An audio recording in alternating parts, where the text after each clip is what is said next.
Morning, everyone. Morning. This is day 17 of the Trump Republican shutdown, and the House and Senate Democratic position remains the same.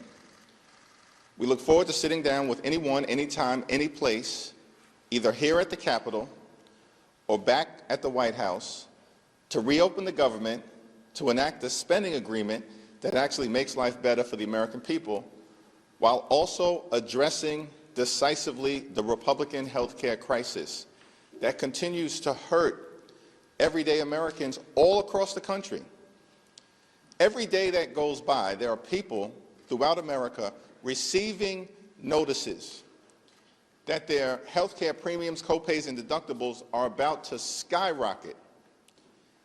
In the district in upstate New York, the North Country, currently represented by Elise Stefanik, there are couples who currently pay about $2,000 per year for their health insurance premiums because they benefit from Affordable Care Act tax credits.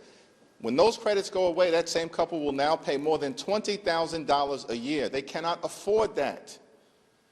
These are working class Americans living paycheck to paycheck, struggling to get by, can barely survive, yet alone thrive. In this country, and this is the wealthiest country in the history of the world.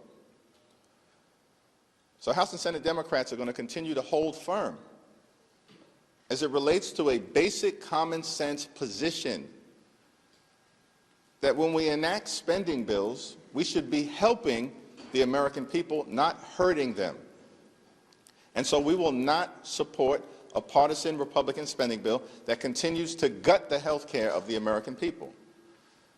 But we will continue to extend that offer to our Republican colleagues and to President Trump and members of his administration. Let's sit down in good faith to reopen the government, to stand by our hardworking federal employees, to enact a spending bill that actually improves the quality of life of the American people, and to address the health care crisis that Republicans have created, devastating people all across the country, including in rural America, in black and brown communities all throughout America, in urban America, in the heartland of America, and in small-town America. Questions? There you go. Thank you. It's looking increasingly unlikely that the shutdown will end before the end of the month, and some members of your conference have said that they'll forego paychecks at the end of the month. During the shutdown, are you going to make the same commitment now that it's getting closer? We have a caucus meeting later on today. I think that's going to be one of the issues that we'll discuss. You are demanding that Grijalva be sworn in this afternoon. If she is not, what are you planning on doing, and are you going to be there for the proposal? All options are on the table with respect to Representative-elect Adelita Grijalva. It's shameful that she has not been sworn in because Speaker Johnson and House Republicans apparently want to continue to hide the Jeffrey Epstein files from the American people. This has gone on now for weeks. And so it's my expectation that if she is not sworn in today, during the pro forma session today, as the Arizona Attorney General has made clear, expect swift and decisive legal action. Following up on Grijalva, did you hear back from the Speaker in response to the letter that you sent him yesterday? I have not heard back from the Speaker yet, but House Republicans and Senate Republicans have gone radio silent since the Oval Office meeting that took place about 3 weeks ago, because they have no defensible position. Their position is, we want to continue to benefit the wealthy, the well-off, and the well-connected, and promote the lifestyles of the rich and shameless. That's the Republican position. That's what they did with their one big ugly bill. Largest cut to Medicaid in American history, devastating people across the country, ripping food from the mouths of children, and they did all of that so they could reward their billionaire donors with massive permanent tax breaks. And now with the Affordable Care Act tax credits expiring, they have zero interest in spending a dime to help out working class Americans. By the way, same group of people that found $20 billion, matched by another $20 billion, that the American taxpayers will be on the hook for $40 billion in total to bail out Argentina, and they can't find a dime to protect the health care of the American people? This is extraordinary stuff.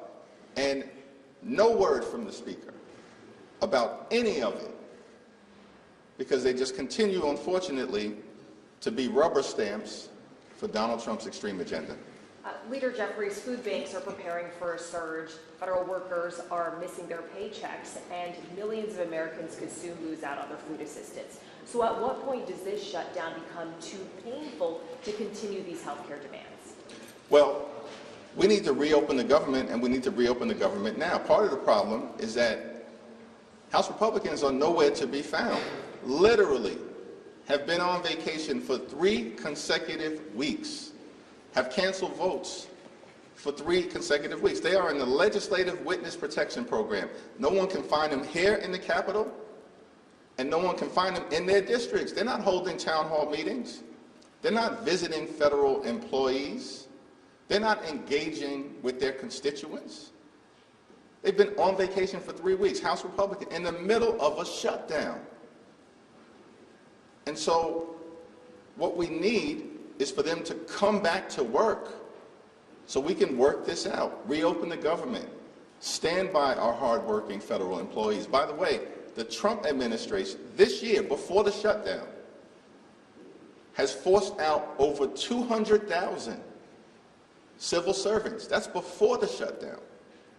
So they've already been targeting viciously and maliciously federal civil servants, undermining the ability to provide services to taxpayers in an effective and an efficient way.